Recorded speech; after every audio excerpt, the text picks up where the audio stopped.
calculate bending stress in a simply supported beam. 6 meter in span and width of the beam is 300 mm and depth is 600 mm and the beam is carrying UDL of 40 kN per meter. So first we just draw the diagram. It is your simply supported beam and 6 meter length and it carries 40 kN per meter UDL and it is a rectangular section of width 300 mm and depth is 600 mm. Now just write given data. So length is your 6 meter, so convert it into millimeter, that is 6000 mm. Then UDL is your 40 kN per meter, so convert it into Newton per millimeter, that is 40 Newton per millimeter. Now B is your 300 mm and D is your 600 mm.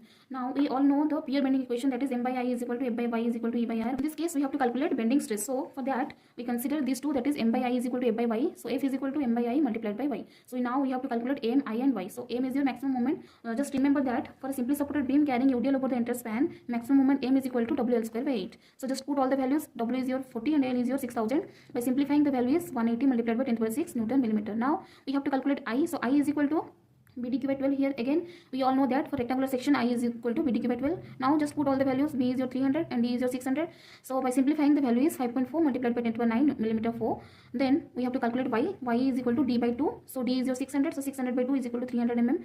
Now put all the values in the main formula, that is F is equal to M by I multiplied by Y. So M is your 180 multiplied by 10 per 6 and I is your 5.4 10 multiplied by 10 per 9. So here you can put, and Y is your 300. So put here. Now by simplifying, the value is 10 Newton per millimeter square. So here bending stress F is equal to 10 Newton per millimeter square. Okay, clear? Thank you.